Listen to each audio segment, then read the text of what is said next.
Welcome जी। Mutual fund के वर्तमान और संभावित निवेशक, मैं अगर आपसे एक सवाल पूछूं कि क्या आपको इंडिया डिफेंस इंडेक्स फंड में पैसा लगाना चाहिए क्या?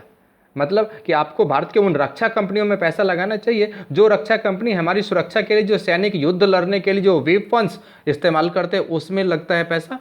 तो आपका पैट्रियोटिज्म एंगल कहेगा कि यस, लगाना चाहिए। लेकिन पिछले 3 महीने का अगर आप रिटर्न देखोगे तो शायद आपका मन छोटा हो जाए। लेकिन हाँ, अगर 1 साल का रिटर्न देखा तो मन एकदम खुश हो जाएगा, क्योंकि लगभग 115-16% का रिटर्न है उस पर। तो क्या करना चाहिए, सारी बातें आपको इस वीडियो में बताऊं। हाँ, बताता चलो कि इसके ऊपर ग्रो ने एक बेहतरीन फंड लॉन्च किया है जिसको बोलते हैं grow Nifty India defence ETF. इसका ईटीएफ भी आ गया है और साथ के साथ एफओएफ भी आ गया है। क्या है कंफ्यूजन, सब कुछ इस वीडियो में बताऊंगा। आपका कंफ्यूजन भी दूर करूंगा। रक्षा क्षेत्र में पैसा क्यों लगाना चाहिए, क्यों आगे बढ़ेगा, और ग्रो के साथ क्यों लगाना चाहिए। ग्रो पहली बार ईटीएफ लेके आया। अभी तक डिफेंस में आदित्य बिरला वालों का, मोतीलाल वालों का या फिर एचडीएफसी वालों का, सबका म्यूचुअल फंड था। लेकिन ईटीएफ लेके फर्स्ट टाइम ग्रो आया है और साथ ही आपको ऑप्शन एफओएफ में भी दे दिया। सब कुछ बताऊंगा। हाँ, अगर मेरे चैनल को सब्सक्राइब नहीं किया है सर, तो सबसे पहले सब्सक्राइब कर लीजिएगा तो मेहरबानी रहेगी। और इस वीडियो को अगर बहुत सारे लोगों तक अगर शेयर करते हैं तब हुई ना बात, म्यूचुअल फंड सही है। तो शुरुआत करते हैं विवरण के साथ। और खासियत क्या है कि इसमें 2 अलग अलग विवरण दिखाऊंगा। पहला आपको दिखाऊंगा आपको grow Nifty India defence ETF FOF direct growth का, और दूसरा आपको दिखाऊंगा एफओएफ का, है कि नहीं। तो पहले एफओएफ का दिखा देता हूं। सर, एनएफओ का विवरण, फंड का नाम grow Nifty India defence ETF FOF. Fund का प्रकार ओपन एंडेड है। कैटेगरी फंड ऑफ फंड है। डोमेस्टिक एफओएफ, ये आउटसोर्स नहीं है। करेक्ट। एनएफओ खुलने की तिथि 23 सितंबर, समाप्त हो जाएगा 4 अक्टूबर 2024 को। मिनिमम 500 और उसके बाद 1 के गुणक में आप कर सकते हैं। एंट्री लोड नहीं है। एग्जिट लोड अगर 1 महीने के भीतर रिडम्पशन लगाते हैं तो आपको यहाँ पे देना पड़ेगा 1%, बाद में नहीं देना पड़ेगा। बेंचमार्क इसका बीएसई टेक टीआरआई, बीएसई मतलब बॉम्बे स्टॉक एक्सचेंज, टीआरआई मतलब total return index. Fund manager Ramesh मंत्री सर होंगे। तो ये मैंने आपको एक बता दिया किसका, ग्रो निफ्टी का एफओएफ का। अब बच गया सर ईटीएफ का, क्योंकि ईटीएफ का भी बताना जरूरी है। Grow mutual fund grow Nifty India defence ETF, तो इसका स्कीम टाइप ओपन एंडेड है। अदर स्कीम इसका कैटेगरी रहने वाला है ईटीएफ, उसका एफओएफ था, इसका ईटीएफ रहेगा। करेक्ट। अब न्यू फंड लॉन्च हो गया है 23 सितंबर को, क्लोज हो जाएगा 4 अक्टूबर को। और इसमें सर लोड स्ट्रक्चर इसमें भी नील है, एग्जिट लोड इसमें नहीं रहेगा। ये फर्क देखो, पहले में एफओएफ था तो 1% है 1 महीने के भीतर रिडीम्पशन पे, ये एक्चुअली ईटीएफ है तो यहाँ पे एग्जिट लोड नहीं रहेगा। मिनिमम 500 से यहाँ भी आप शुरुआत कर सकते हैं। अभिषेक जैन सर इसके फंड मैनेजर रहेंगे। करेक्ट। तो अब एक कंफ्यूजन आपको आ गया होगा सर कि इतने दिन अगर मैं आपको एनएफओ दिखाता था तो एनएफओ विवरण में केवल एक विवरण पढ़ता था, इसमें 2 विवरण मैंने पढ़ा है। पहले एफओएफ का पढ़ रहा था, अब ईटीएफ का पढ़ा है मैंने। अब दोनों में अंतर क्या है, थोड़ा सा यही समझ लो सर। जो नए स्टार्टर है, जिनको की शुरुआत करना है म्यूचुअल फंड में, सर यही समझ लो। नए लोगों से कहूँगा थोड़ा सा वीडियो को आप पॉज करके आप भी देख लो, नहीं तो आप बढ़ा के वीडियो देख लेना सर। तो जो एफओएफ है, फंड ऑफ फंड बोलते हैं उसको, वो क्या होता है कि जो एसेट मैनेजमेंट कंपनी है वो या तो अपने डोमेस्टिक में से जो उनका चल रहा ईटीएफ है उसी में से वो एनएवी बना खरीद लेते हैं पब्लिक के पैसों का, या तो फिर बाहर से भी खरीदते हैं। मतलब वो स्टॉक मार्केट में पैसा लगाने नहीं जाएंगे डायरेक्टली। वो क्या करेंगे, जो एग्जिस्टिंग एसेट मैनेजमेंट कंपनी है उसके जो एग्जिस्टिंग रनिंग म्यूचुअल फंड है उसी का एनएवी परचेज कर लेंगे। ये मोडस ऑपरेंड कार्य पद्धति है एफओएफ यानी फंड ऑफ फंड का। दूसरी तरफ ईटीएफ में क्या होगा, ईटीएफ में क्या होगा कि आपके जरिए सब लोगों से जो पैसा इकट्ठा करेगी ग्रो, इसका फिर रियल टाइम प्राइसिंग आपको करके देगी और सीधा सीधा स्टॉक एक्सचेंज पे इसकी लिस्टिंग कर देगी और वहाँ से सीधा सीधा जो रियल टाइम प्राइस होगा। तभी आपने नोट किया होगा कि जो ईटीएफ के प्राइस होते हैं वो 10 रुपये नहीं होते अमूमन 99% केस में, क्योंकि वो रियल टाइम प्राइसिंग हो जाती है। तो आज थोड़ा बहुत आपको समझ में आया होगा, बाकी आप आराम से देखिएगा तो समझ में आएगा।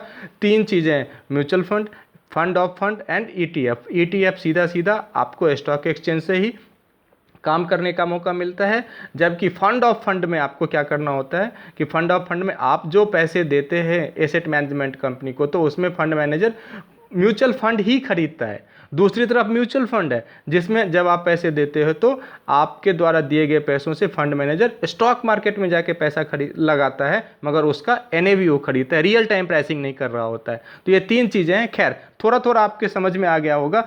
अब एक चीज़ और यहाँ पे क्लियर कर दूँ तो ज़्यादा समझ में आ जाएगा आपको। ईटीएफ बेसिकली अगर आप ऐसा चाहते हैं कि मैं जैसे शेयर मार्केट में तुरंत खरीदूं तुरंत बेचूं, जैसे आपके कुछ मित्र होंगे, जानकार होंगे, या आप खुद रियल टाइम ट्रेडिंग कर रहे होंगे या इंट्राडे ट्रेडिंग कर रहे होंगे, सेम टाइम ट्रेडिंग कर रहे होंगे, तो भैया आपके लिए तो बेस्ट है कि आप ईटीएफ में चले जाओ सर, क्योंकि आपको पता है सारा कुछ, फटाफट खरीद सकते हो, फटाफट निकाल सकते हो, साथ ही आपके पास डीमैट अकाउंट भी होगा, साथ ही आपने सारा डिलीवरी ऑप्शंस के लिए भी स्टॉक ले, सब कुछ आपको पता है सब कुछ।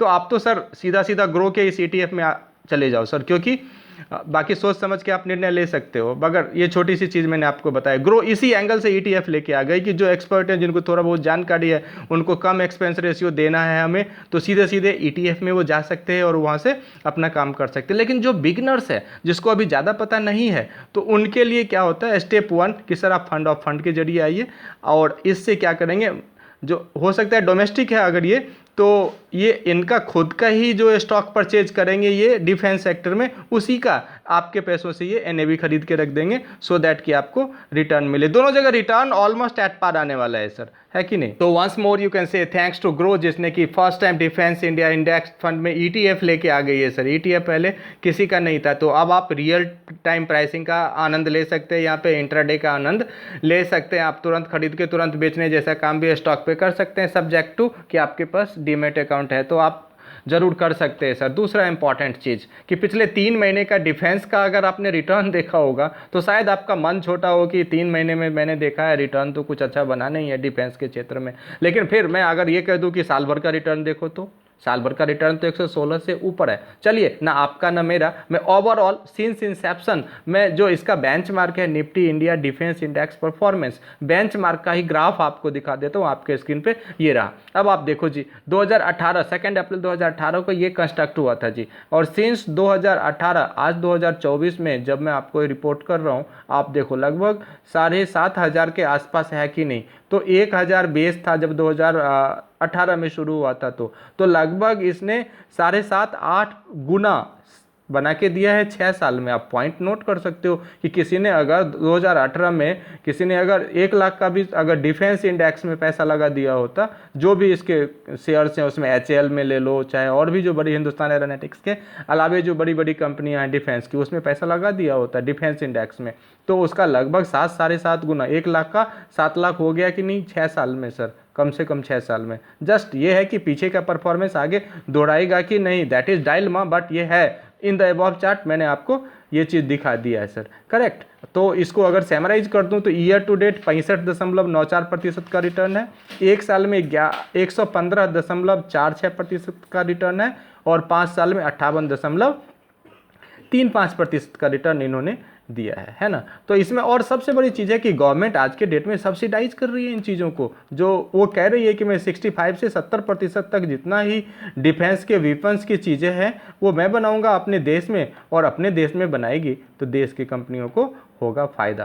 तो यकीनन, और एक चीज़ इसका आंकड़ा मैं आपको दिखा दूँ, 2021 में मात्र 4.71 लाख करोड़, 2021-22 में ये फिगर बढ़ के होता है 4.78 लाख करोड़, 2022-23 5.25 लाख करोड़, और लगभग 2024-25 में बजट एलोकेशन कितना है सर, 6.25 लाख करोड़।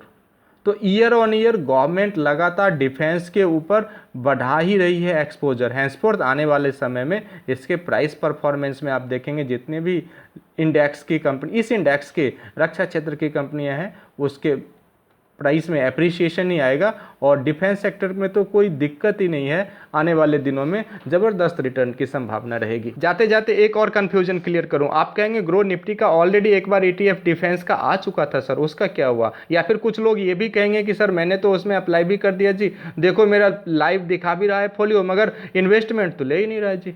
करेक्ट, आप सही कह रहे हो सर, 22 अगस्त के आसपास इनका NFO आया था, और 5 सितंबर को ये क्लोज हुआ था, और इसके आसपास फिर 12, 15 या 19, 20 तक इसको लाइव होना था। बट इन्होंने सोचा कि FOF भी लेके आते हैं, तो एक ही साथ FOF भी लेके आ जाते हैं और ETF भी लोगों को अलाउ कर देंगे। हैंसफोर्थ कहते हैं ना कि शेर जब 2 कदम पीछे हटता है तो 4 कदम आगे जाने की तैयारी करता है। ग्रो के साथ कुछ ऐसा ही रहता है, इसकी स्ट्रैटेजी बहुत बढ़िया रहती है। हैंसफोर्थ इन्होंने ETF को और FOF दोनों को एक साथ लाके 4 अक्टूबर को क्लोज करने का इन्होंने प्लान किया है और इस तरह से ये अब बेहतरीन तरीके से आ गए हैं। फिर भी मैं कहूँगा कि स्टॉक इक्विटी इन्वेस्टिंग है, थीमेटिक है, तो आपको रिस्क यहाँ पे ज़्यादा देखने को मिलेगा, कंपास हाई पे रहेगा। Henceforth this is my suggestions to first please study scheme information document, scheme additional information document, SAI, everything you must before going to invest at your own risk.